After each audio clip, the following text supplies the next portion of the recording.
I've got really bad news. I'm sorry I have to report this to you.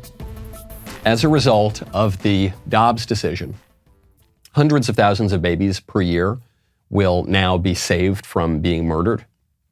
That's true.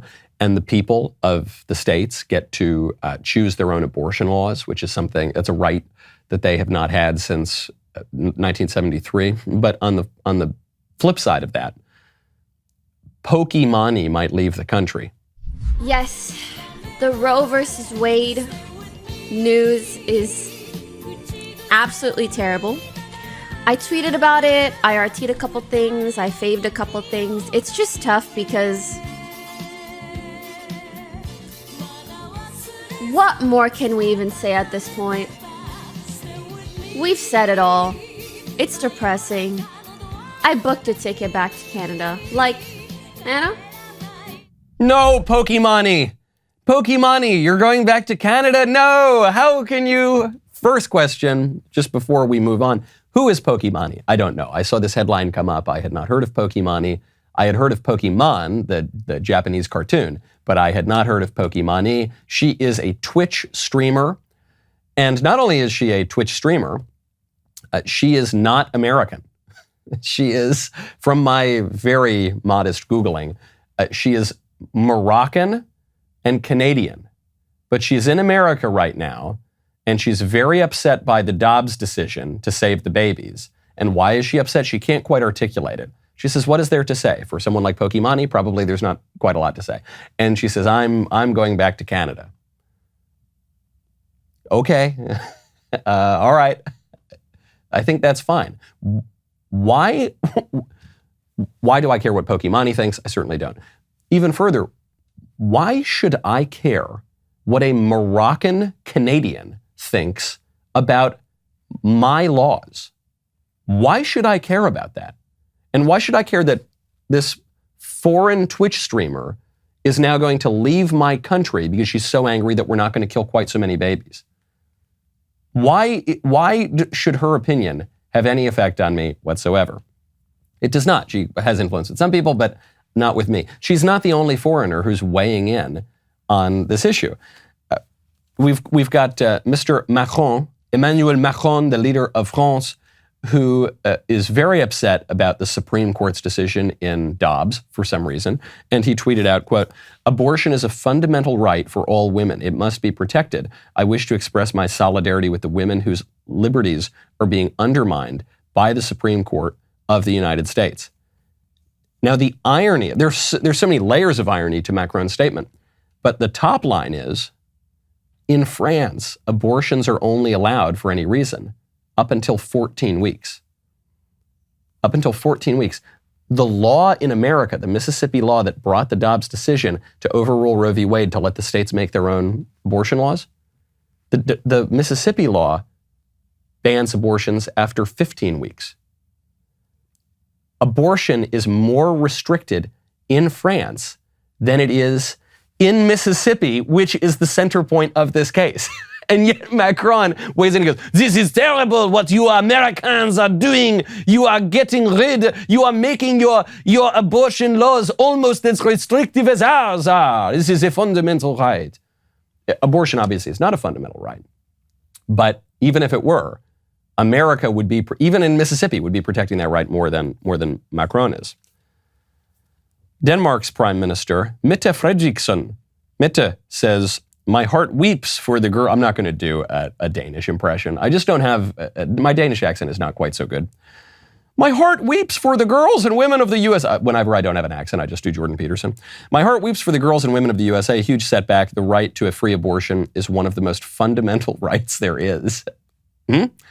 Wow, they're really escalating the rhetoric. It's not just abortion, safe, legal, and rare. It's every abortion's a tragedy, but we have to permit it for some reason. Then it became, no, abortion's a right. And now it's abortion's one of the most fundamental rights there is.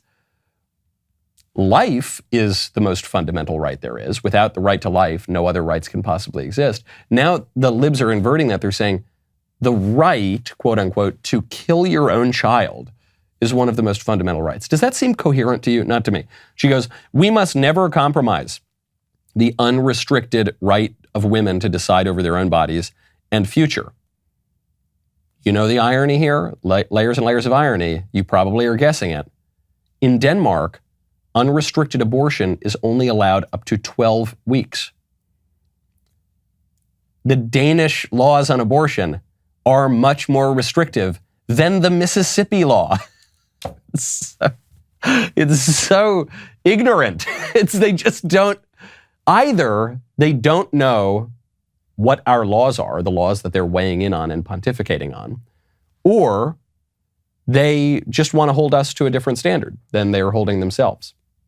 The one good thing here, outside of the ignorance and presumption of Macron and Frederiksen, is it shows you just how important the Dobbs decision is, because the Dobbs decision doesn't just affect America, because America isn't just a nation. America is, in fact, an empire. And everyone around, if you've ever traveled around the world, especially near an American election, you will know that virtually every other country on earth treats the American election as very important to their own countries. Treats the American election as though they are part of an American empire, because in many ways they are. And so when America does something like this, when America radically changes course and says, we're not going to outlaw abortion, unfortunately, just yet, but we are going to restrict abortion and allow the people to make their own abortion restrictions, that has reverberations outside of just the United States. That has reverberations throughout the world. Even just in the fact that America in its foreign policy now will be more reined in promoting abortion, because there is no national right to an abortion. There is no constitutional right. There have been a number of protests of the Dobbs decisions, politicians screaming, young women protesting with babies and fake blood and things like that. Women in Dallas took a different tack. They protested the Dobbs decision by twerking everywhere in public. Just a lot of twerking. It seems to all be women, or generally sort of androgynous people, and they're all twerking on each other. My body, my choice.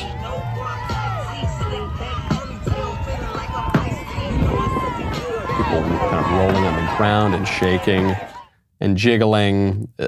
There were various screams and cries of the sort of, slut walk chants. You forget about, I don't want to be a mother, down with the patriarchy, I'm a proud slut and a hoe and all that kind of stuff.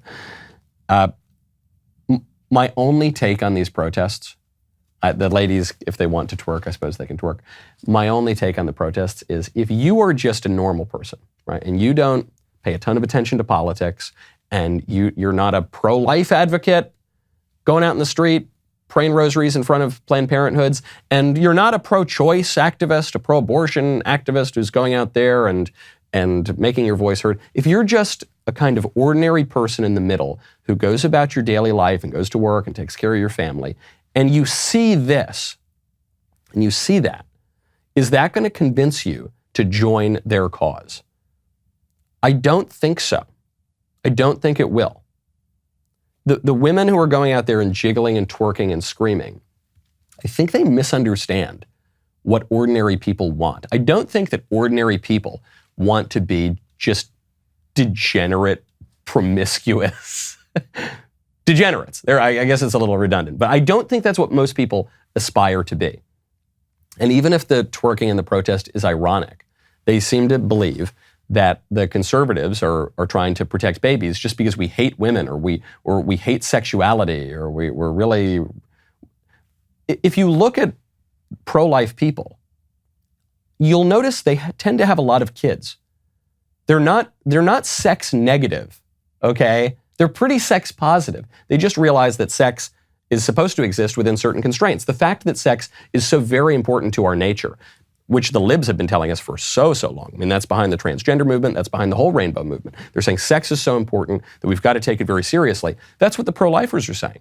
They're saying, yes, sex is very, very important. And it's a very powerful force. And it can go off the rails like those ladies in Dallas are showing you. And so we've got to make sure it remains within certain confines so that it can be ordered in the right way. And we can channel that and don't end up like them. I hope these women keep twerking. I think every time one of these women jiggles, we get another pro-life activist. Every time someone sees one of these people shaking around, we're going to get another Republican vote in November. If you enjoyed that clip from The Michael Knowles Show, make sure that you check out the rest on Apple Podcasts, Spotify, wherever you listen to podcasts, and most importantly of all, because we need your support, become a Daily Wire member. Go to dailywire.com/Knowles. Access an entire library of exclusive content and use code Knowles for 25% off your new membership today. dailywire.com/Knowles, code Knowles. What's my name? Knowles. See you next time.